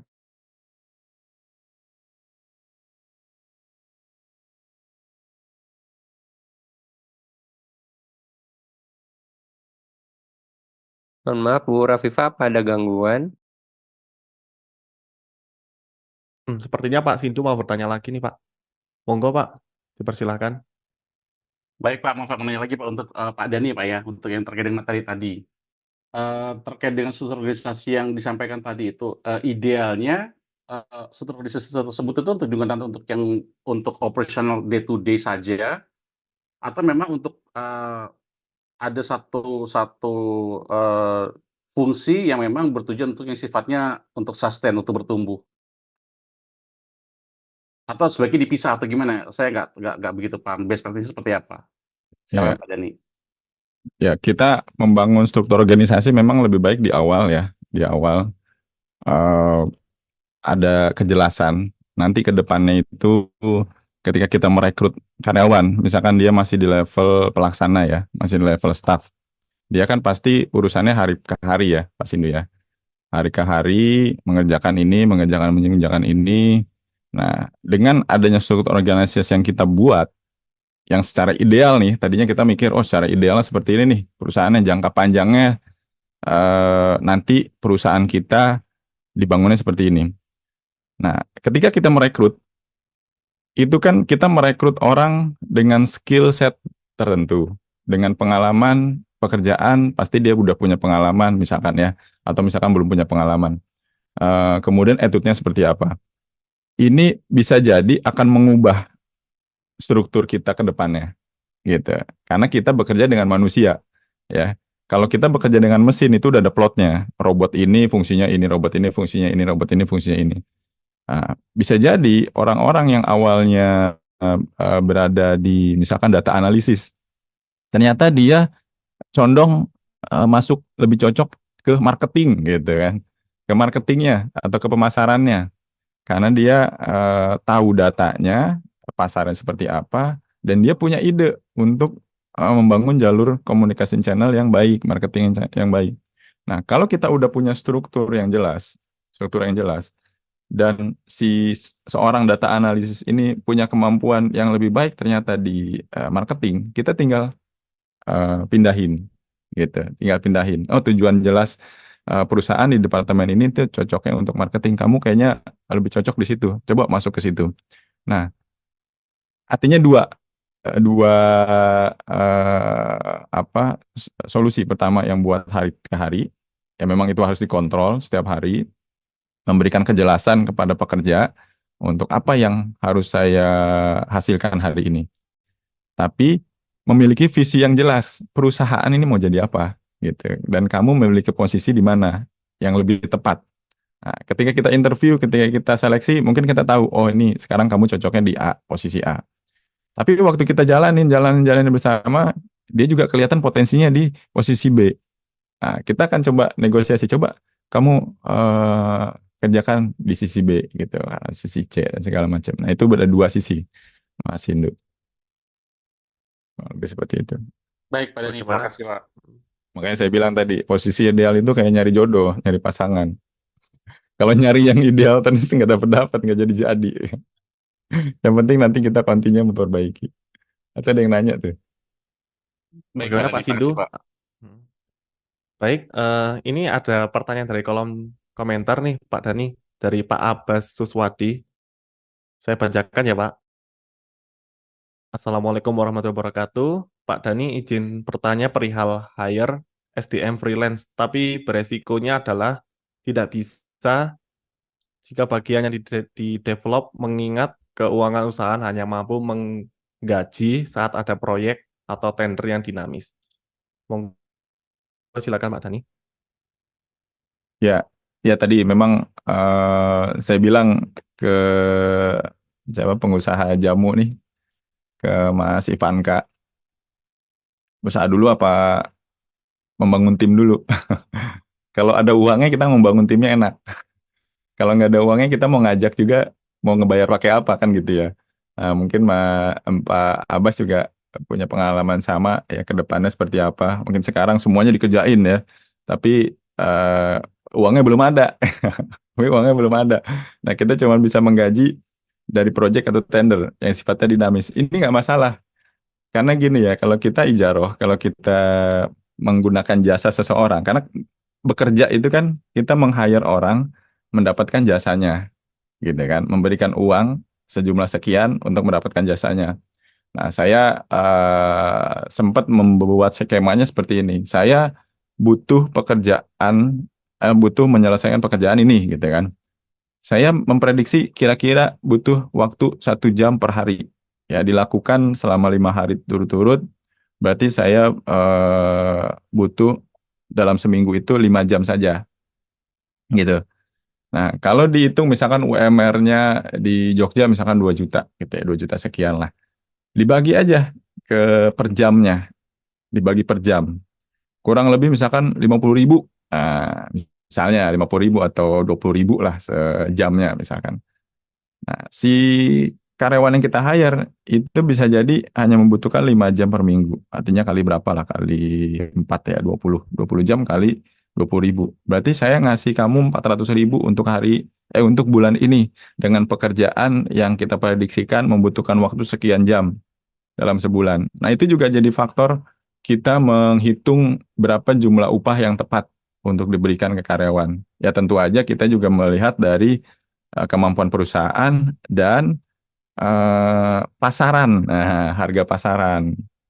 Jadi jangan sampai kita menggaji orang yang underpaid, yang artinya ketika nanti kita butuhkan kembali, ya mungkin si karyawan itu agak segen gitu, atau si freelance ini agak segen untuk menerima pekerjaan dari kita karena kita underpaid. Nah, itu juga harus dilihat. Makanya ketika kita mikirin, oke, kita hire ini, sekarang tapi freelance dulu. Saya pun punya teman-teman freelance yang loyal gitu. Ketika saya butuhkan, misalkan di marketing atau di mana, ketika saya butuh lagi pekerjaan, saya kontak lagi ke dia dan dia mau. Ya, selama dia ada kelowongan waktu, bisa kita hire. Dan itu fair-fair aja gitu. Mungkin Mas Abbas juga malah jadi punya freelance yang banyak. Ketika saya butuhkan, kita kontak, dia bisa memberikan output yang baik gitu. Dengan output yang baik itu, kita juga kan bisa membangun kapasitas perusahaan kita gitu. Bisa jadi nanti pas lagi udah ada kekumpul uangnya, oh bisa nih kita ngegaji, uangnya sudah mulai terkumpul setiap bulan segini dengan hasil kerjanya dia. Nah, bisa jadi kita ngomong ke dia, oh udah saatnya nih kamu saya rekrut gitu kan. Jadi nggak cuma jadi freelance lagi kayak gitu. Siapa tahu proyeknya atau tender yang tadi Mas Abbas bilang berkelanjutan gitu. Apakah setiap 2 bulan sekali, tapi itu jadi rutin. Nah, setiap tahun itu akan kelihatan, oh bisa nih saya akhirnya membudgetkan si karyawan yang tadinya saya freelance, jadi kita hire bulanan. Nah, gitu kira-kira Mas Abbas. Semoga menjawab. Baik, terima kasih atas jawabannya Pak Dani. Untuk Pak Abbas, apakah ada yang perlu ditanyakan lagi atau sudah jelas? Mungkin Ini Mas sambil Hersona kali ini, iya, sama siap. Pak Ramayanto kali ini mau Monggo Pak, kalau mau bertanya silakan. sharing-sharing mungkin Pak Hersona, Pak Ramayanto, siapa duluan? Ya, Assalamualaikum warahmatullahi wabarakatuh, Mas Dani. Waalaikumsalam. Salam. Kami ini kebetulan di Mataram yang ngelola koperasi syariah di Universitas Muhammadiyah Mataram. Kami itu ada 4 kegiatan, ada rental, ada syuriamat, ada pembiayaan, terus ada kuliner gitu, pusat kuliner. Nah, dari 4 struktur tadi, kira-kira Mas Dani mana yang lebih efektif kami pakai gitu untuk itu, kira-kira itu mungkin dari kami. Terima kasih Mas Dani. Ya, kalau saya sih pertama Pak, Ya. dibangun juga per divisi dulu pertama ya. Misalkan dari sisi produk tadi kan Pak Ramayanto cerita ada kuliner, kemudian ada pembiayaan. Ini kan masing-masing punya proses bisnis yang berbeda-beda pastinya kan. Betul. Gitu, proses bisnis yang berbeda. Awalnya coba dibuat per fungsi atau per produknya. Nah, nanti akan kelihatan misalnya ya, dari sisi keuangan ternyata mirip semua nih. Gitu, pelaporan keuangan, setoran keuangan, itu kan semuanya mirip. Nah, kalau memang beban kerjanya tidak terlalu berat, itu bisa dijadikan satu. Nah, artinya ada matriks di situ. Ada matriks. Nah, artinya si admin itu bertanggung jawab ke 4 departemen tadi. Tapi harus jelas Pak Ramayanto, jangan malah kita membebani si admin keuangan ini mengerjakan 4 bagian, tapi malah jadi beban kerjanya berat. Mungkin, oh ini harus begini. Nah, kadang matriks itu bisa dibangun karena ada rutinitas. Ya, ketika udah ada kejelasan pekerjaan, nah kita tinggal rekrut si karyawan, menjelaskan nih kamu lingkup pekerjaannya seperti ini. Itu udah enak karena rutinitas. Gitu, pelaporan itu kan biasanya kalau perusahaan dengan banyak lini bisnis, itu keuangan itu satu. Fungsinya apa? Pelaporan ke manajemen. Nah, ini lini bisnisnya masih untung apa enggak? Itu kan intinya. Ya kan? Masih bisa membiayai diri sendiri atau enggak? Atau mungkin lini bisnis lain yang harus bisa mensupport lini bisnis yang lagi turun nih. Trennya seperti apa? Nah, itu perlu cukup satu keuangan. HR juga sama, misalkan SDM.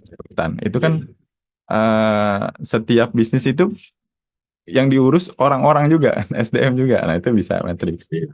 Jadi ada bagian-bagian yang mungkin bisa dimatrikskan. Nah, kalau misalkan di tadi beberapa lini bisnis itu saling beririsan dari sisi proses bisnisnya. Nah, itu mungkin ada beberapa bagian-bagian lagi yang bisa dijadikan matriks gitu. Tapi pada intinya kalau saya boleh saran sih, coba dibuat dulu secara departemen ya, lini bisnisnya, secara fungsinya juga diperjelas. Nah, nanti kalau mau difokuskan lagi, oh struktur yang ini kurang cocok, terlalu kaku misalkan. Nah, coba dibedah lagi. Apa sih yang membuat hambatan-hambatan terjadi karena kekakuan tadi, gitu. Nanti dibuat breakdown lagi seperti itu, Pak. Ya, Kurang lebih makasih. seperti itu, Pak. Iya, makasih Mas. Sama Pak. Oke, monggo Bapak Ibu sekalian, masih ada sedikit waktu lagi. Sekiranya ada pertanyaan, bisa langsung ditanyakan. Ersona tuh. Oke, Monggo, siap. Pak. Izin Mas Dani ya. Assalamualaikum Ya. warahmatullahi wabarakatuh. Waalaikumsalam warahmatullahi wabarakatuh. Alhamdulillah, salatu wassalamu ala Rasulullah. Baik, jadi pertanyaan saya seperti ini, kalau kita bicara terkait dengan struktur, itu memang kalau kami ini kan perusahaan di bidang jasa konsultasi pajak ya, dan beberapa terkait dengan perizinan. Nah, kami sudah membagi struktur, baik itu kita sudah punya divisi finance, kita punya consulting, dan kita juga sudah punya divisi training. Nah, dari keseluruhan divisi itu kami punya satu supervisor. Nah, tapi selama yang kita rasakan gitu, jadi ketika misalnya ada hal-hal yang kami tanda petik adalah mungkin sesuatu yang harus kita perbaiki begitu ya. Apa yang kita sampaikan kepada teman-teman di divisi consulting, mungkin karena persoalannya juga cukup banyak di sana, apalagi langsung menangani klien, itu terkadang sering sekali instruksi yang kita berikan itu tidak dijalankan sebagaimana mestinya begitu. Nah, padahal menurut kita kan mungkin beberapa teman-teman ini sudah agak lama ya, tapi secara tadi garis koordinasi yang terkadang supervisor kita ini pun tidak mampu mensupervisi gitu, tidak mampu mensupervisi dari sisi kepemimpinan ya, mungkin menurut saya masih belum, karena memang beberapa hal yang terjadi di lapangan justru selalu larinya ke kita sebagai owner. Nah ini jadi karena kami yang selalu kemudian turun tangan ke bawah untuk sampai hal-hal yang sifatnya teknis nih. Nah mungkin fenomena ini apa begitu ya Mas Dani? Apakah memang apa yang harus kita lakukan gitu kan? Kemudian yang kedua, saya juga sudah pernah cerita dengan Ziko terkait dengan beberapa hal ya, dimana kalau di kita perusahaan konsultan ini kan mencetak orang-orang pinter gitu ya. Artinya mereka banyak yang juga bisa cari pengalaman, mereka juga banyak yang memang karena sudah merasa mampu, dan kita tidak bisa menghindari untuk mereka kemudian membuat usaha yang sejenis dengan kita.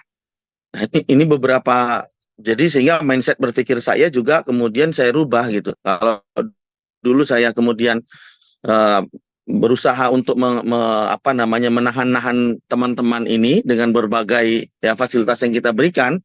Kalau sekarang justru saya ya silahkan, kalau misalkan memang teman-teman merasa sudah mampu dan dia ingin berkarir di luar, itu kami persilahkan. Jadi kami memang tidak terlalu itu, justru kami menyiapkan kaderisasi melalui pelatihan yang kami buat sendiri, yang itu kemudian hasilnya kami rekrut sendiri.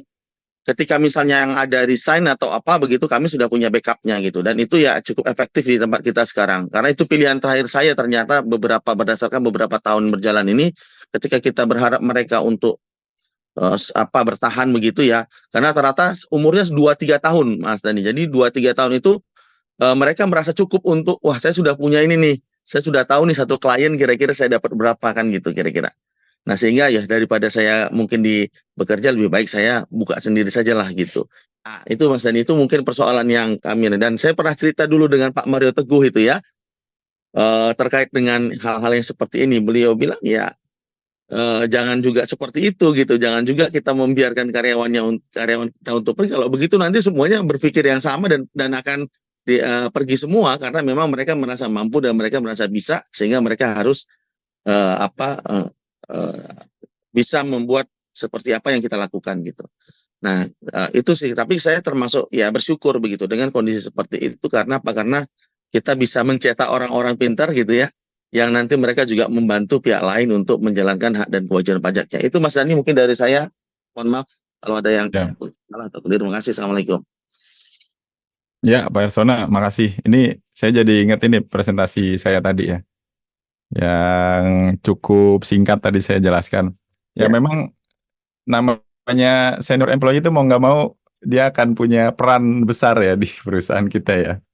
Ketika udah karyawan awalnya udah cocok ya, terus juga kita berharap banyak ya ketika si senior-senior ini harusnya kan bisa memberikan arahan yang jelas ke bawahannya atau ke juniornya. Kalau sisi konsultannya mungkin tidak ada level atasan bawahan, tapi lebih ke siapa yang duluan punya jam terbang ya, punya jam terbang yang panjang sama jam terbang yang masih fresh graduate gitu kan, kadang seperti itu.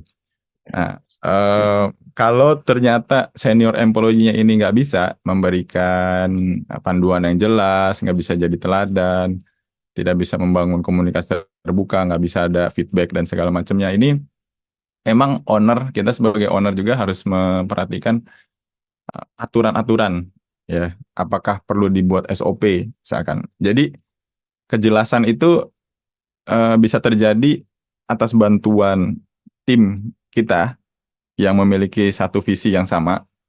Mungkin Pak Hersona meskipun misalnya ngerekrut baru selama 2 tahun, kemudian ada lagi yang lepas, pasti ada teman-teman yang bertahan gitu. Pasti ada teman-teman yang bertahan yang dia paham juga visinya apa sih gitu. Kenapa bisnis ini bisa jalan, apa keunikannya gitu. Nah, saya selalu bilang ke teman-teman yang memiliki usaha sejenis ya, atau memiliki usaha yang apa istilahnya, orang lain tuh bisa kok gitu punya bisnis ini gitu. Eh, saya selalu mengingatkan, kita rezeki itu udah diatur ya, Allah sudah memberikan setiap orang itu dengan rezekinya masing-masing. Caranya juga udah diperjelas ya, dan setiap orang itu unik ya. 2 toko yang menjual oleh-oleh yang sama misalkan, itu pasti ada yang cenderung ke satu toko dibanding toko yang lain. Itu memang udah rezekinya begitu. Apakah karena customer relation-nya bagus ya, melayani dengan senyum, melayani dengan nyaman ya, atau memberikan service level yang baik, memberikan harga yang lebih baik. Itu juga kan strategi-strateginya. Tapi balik lagi, mau strategi kayak gimana, mau melakukan strategi seperti apa, kalau memang udah rezekinya seperti itu ya udah.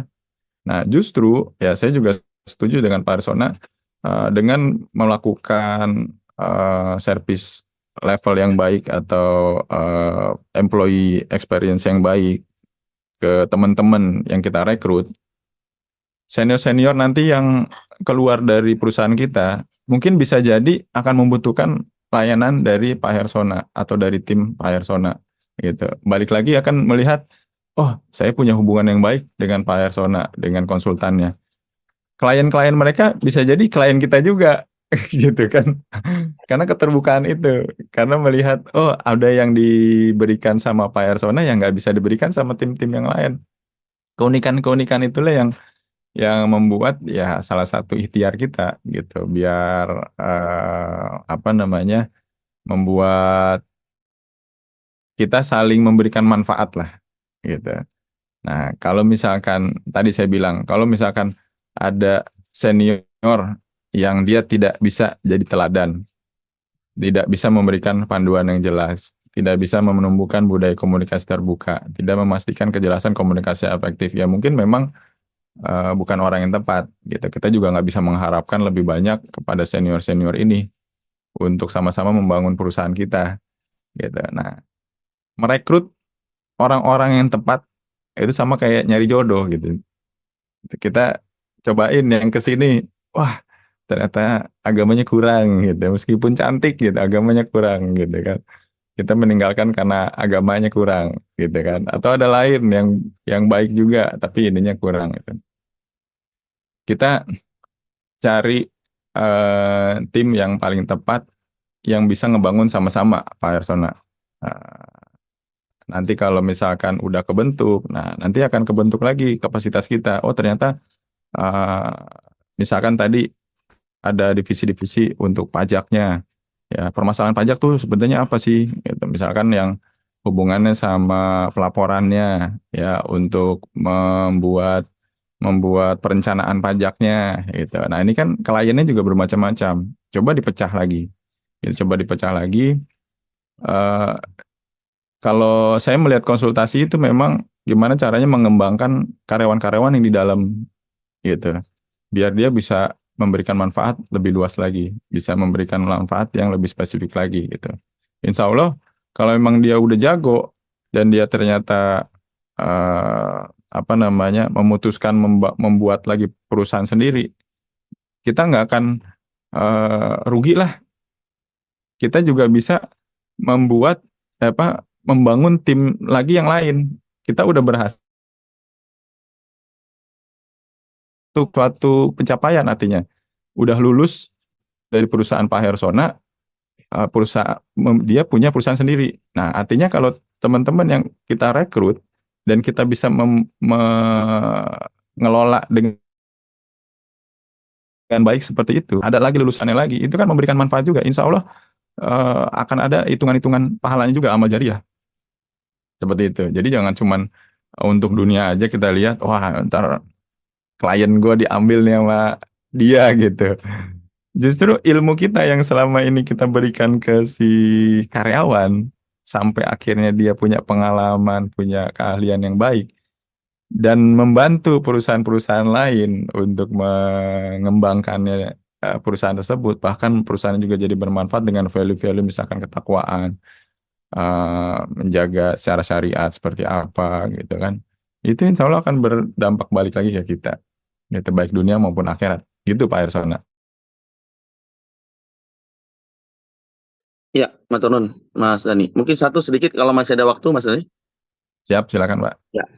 Jadi kami kemudian dengan kondisi-kondisi itu membuat yang namanya 3 hal, Mas Dani. Pertama adalah terkait dengan corporate value, kemudian kita punya spiritual company, dan kita juga punya yang namanya etos kerja gitu ya. Nah itu kami coba terapkan begitu. Namun memang yang saya lihat ya beberapa pertama itu terimpact dari karena itu bentuk afirmasi yang kami sampaikan biasanya. Tapi kemudian belakangan ini kemudian saya melihat kembali lagi ke seperti yang awal gitu. Kira-kira yang paling tepat saya mau tanya terkait dengan untuk penerapan corporate value dan spiritual company. Kalau corporate value kami ini kan ada namanya spirit ya. Jadi ada beberapa definisi yang kami sampaikan dan mereka kami minta untuk membaca setiap hari gitu setelah zikir pagi. Kalau spiritual company-nya kita punya zikir pagi, sholat duha, kemudian kita punya tahsin di setiap hari Jumat gitu. Kemudian sedekah gitu. Itu adalah corporate value yang kita bangun, spiritual company yang kita bangun. Nah, saya mau tanya terkait dengan bagaimana sih paling efektif itu ya menerapkan atau mengimplementasikan atau menginternalisasi lah ya hal-hal yang seperti ini kepada karyawan. Medianya kira-kira seperti apa, kemudian juga bagaimana cara efektif lah untuk kemudian bisa terinternalisasi nilai-nilainya, Mas Dani. Masya Allah, itu mantap tuh Pak Ersona. Kegiatan-kegiatan ya menambah added value ya. Jadi si karyawan itu ketika masuk ke perusahaan dengan budaya kerja seperti itu ya, menambahkan nilai ibadah ya di setiap aktivitas harian, itu Masya Allah itu mantap banget. Nah terus saya juga mungkin ya di perusahaan kita juga sama ya, kita juga ada corporate value, kita juga mengajak teman-teman untuk menjalankan suatu ibadah yang rutin ya. Nah, cuma balik lagi, hidayah itu kan bukan di tangan kita ya. Hidayah bukan di tangan kita. Kita bisa memperkenalkan gitu. Gini loh beribadah yang baik, gini loh tambahan-tambahan sunnah yang kita bisa jalankan untuk memberikan keberkahan pada aktivitas, pada kehidupan kita gitu kan.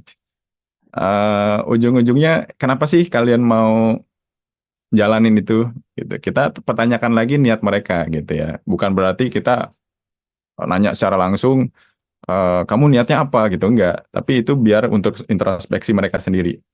Kalian ketika menjalankan corporate value, acara-acara tadi ya yang digagas oleh perusahaan, mereka melakukan untuk apa gitu? Apakah untuk dilihat oleh pimpinan, wah saya loyal nih, saya ngikutin nih gitu kan? Atau memang berharap pahala, berharap kebaikan dari Allah gitu kan? Ketika dia melakukan kebaikan-kebaikan itu, sunnah-sunnah itu dijalankan zikir pagi petang, sholat duha dan bersedekah. Ketika dia berniat karena Allah, ya itu akan terinternalisasi sendiri, ya karena Allah yang punya wewenang memberikan hidayah ke setiap manusia. Ketika niatnya dia udah baik, ya itu akan terinternalisasi sendiri. Nah kita cuman bisa memberikan ya berdakwah, memberikan motivasi, ya mereka sendiri yang melaksanakan.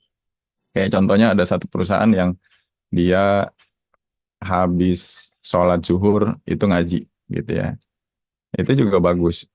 Itu banyak kegiatan-kegiatan lainnya, kajian rutin dan segala macamnya.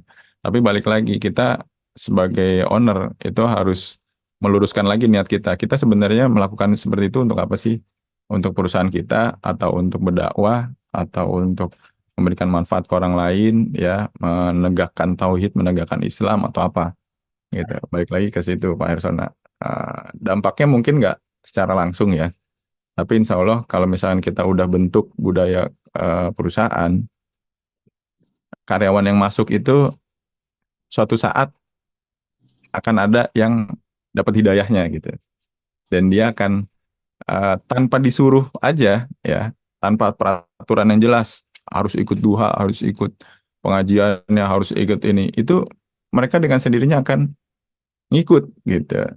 Nggak perlu dipaksa gitu lama-lama gitu kan, kayak misalkan anak kecil pas awal-awal dikasih permen atau dikasih uang kalau puasanya lancar, dikasih uang kan gitu kan awal-awal, tapi kan nggak bisa terus menerus sampai gede, dia mah nanti lama-lama berharap uangnya gitu kan. Nanti kalau udah 10 tahun udah bisa diajak diskusi, kita ngomongin kenapa sih kita harus beribadah gitu. Ini kan tujuannya besar, nggak cuman kita mencari uangnya, nanti pahalanya juga akan mengalir gitu sampai ke akhirat gitu. Kita akan lihat amalan kita juga akan menemani kita di kubur. Seperti itu Pak Ersona. Mudah-mudahan bisa menjawab. Memang namanya budaya perusahaan itu jangka panjang Pak Ersona. Nggak bisa langsung instan. Ya kalau Mas Tani, matur nuwun. Nggih. Ya, ya. Masya Allah, barakallahu fikum Pak Dani, mantap sekali jawabannya. Baik, karena mengingat waktunya sudah habis, mohon maaf, saya akhiri acara webinar spesial Ramadan kali ini. Alhamdulillahirrabbilalamin, tak terasa kita sudah berada di penghujung acara. Semoga semua materi dan ilmu yang sudah disampaikan oleh Pak Dani dapat bermanfaat buat kita semua yang hadir di webinar spesial Ramadan kali ini. Jazakumullah khairan katsira. Terima kasih Pak Dani, Pak Sulis, Pak Abdan, Pak Ersona, Pak Rahmayanto, Pak Sindu, Pak Abbas. Terima kasih juga buat Bapak Ibu semuanya yang sudah hadir.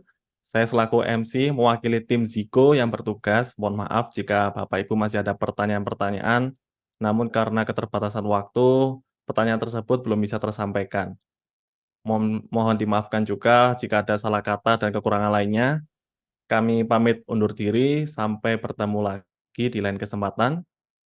Wabillahi taufik wal hidayah. Wassalamualaikum warahmatullahi wabarakatuh. Waalaikumsalam. Waalaikumsalam warahmatullahi wabarakatuh. Terima kasih semuanya. Nuwun semua, jazakallah. Barakallahu khair, barakallahu fiik. Jazakallahu khair. Usaha Muslim kuat untuk perekonomian umat. Ziyadah Consulting.